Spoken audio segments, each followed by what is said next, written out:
Hey everyone, thank you for tuning in to the Basem Hanna Podcast. This podcast is for anybody looking to gain more knowledge on entrepreneurship and more specifically the Canadian real estate development space, which is where I operate. As always, your likes, comments, and shares are greatly appreciated. And if you want to watch more full-length episodes of the podcast, please head over to my website, basemhanna.com. That's BASEMHANNA.com. You can also connect with me on social. I'm on LinkedIn, Instagram, and TikTok. Handles are here. Hope you enjoy the podcast. What's up, everybody? This is Basem Hanna. Thank you for joining the podcast. Today, I want to make a bold prediction on multi-unit residential rental rates in Canada. I think they're on the way up. Way up. There's four main reasons why I think rental rates are going to continue to go up for the next 12 to 18 months in Canada, specifically in the major urban hubs. I'm talking the GTA, Vancouver, Calgary, Montreal, etc. Number one, construction costs are on the rise in a big way. Over the last 12 months, all developers have seen a drastic increase in construction costs, somewhere between 25 and 40%, depending on who you talk to and the type of project that you're doing. This ultimately gets passed on to the end users. If developers have higher input costs, then they have to charge a higher sales price for their product to their end users. Two, 50% of all pre-development condo pre-sales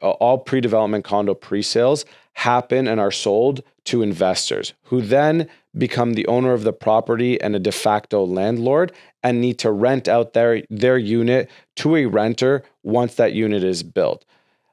That portion of the economy, or when you think about all of the condos that are being built, if you think that half of them are going towards renters, and because construction costs just went up, these owners now need to pass that increased cost on to their renters.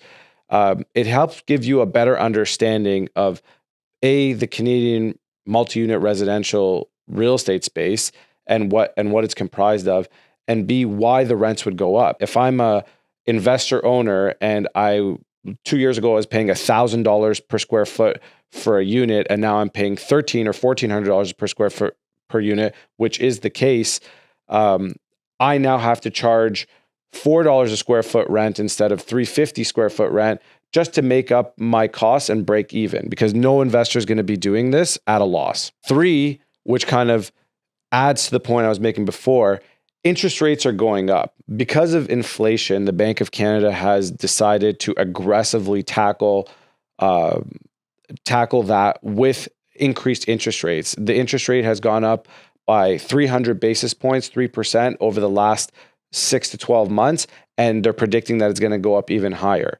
What that does, that affects rental rates is twofold. One, as a developer, now it's not just that my materials have gone up, my cost of financing to build this building have gone up, and I need to pass that on to these investor owners or the end users that are buying the condos. And two, if I'm an investor owner and I've already just paid a bit more for my apartment or condo unit, and I go out to take a mortgage, your mortgage rate is now higher because we were lending at, prime, which was 1.25, 1.5 6 months ago, and now prime is 5.45 and on its way up. If I have a bigger mortgage payment, I need to charge a higher rent just to break even or to make profit, which is what these people will do to make their returns. And finally, number four is population growth. Canada is an amazing place to live, and the rest of the world knows that. We are a net receiver of immigrants every year to the tune of about 450 to 500,000 new people every year that come, in addition to the people that are born here, that adds to our population internally. What ends up happening there is let's just break that down. If there's 400,000 people coming to Canada every year, roughly 2/3 of them end up in the GTA. So let's say 250,000 people. Let's assume that it's just an average family of four in those 250,000 people. So for every 4 people, they're going to need 1 unit, which isn't the case. It's usually they need more than that.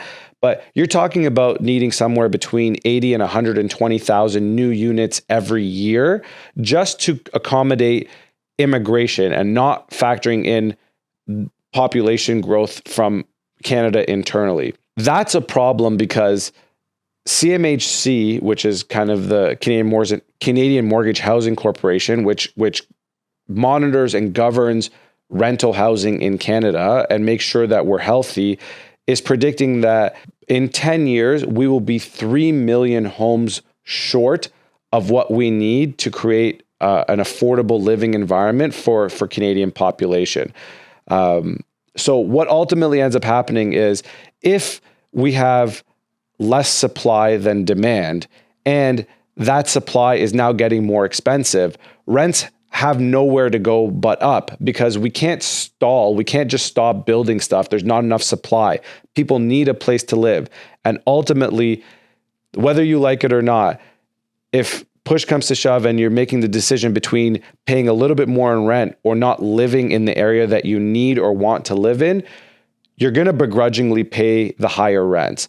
And that's why I think rents are going up. So what do we do with that? Well, the good news is if you're in the real estate game and if you're in the development space or you're a landlord or owner, this is a good time for you. You're going to see your rental rates go up year over year, month over month as tenancies mature and new tenants come in.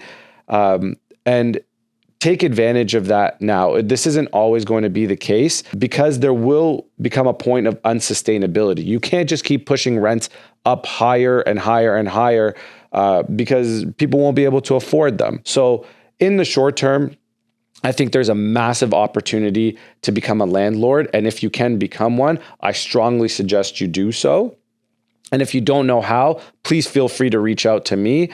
This is a subject I love talking about with anybody and everybody who will listen. On a slightly more broad note, this is a problem that we need to tackle as a country.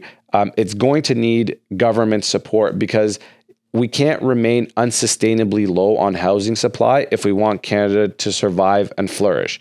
But in the meantime, enjoy those great returns. Hi, everyone. Well, that's our episode for today. I hope you enjoyed it. As always, your likes, comments, and shares are greatly appreciated. If you want to watch this or other full-length episodes of the podcast, please head over to my website, basemhanna.com. That's BASEMHANNA.com. You can also connect with me on social. I'm on LinkedIn, Instagram, and TikTok. My handles are here. And until the next time, I'm sending you all very positive vibes.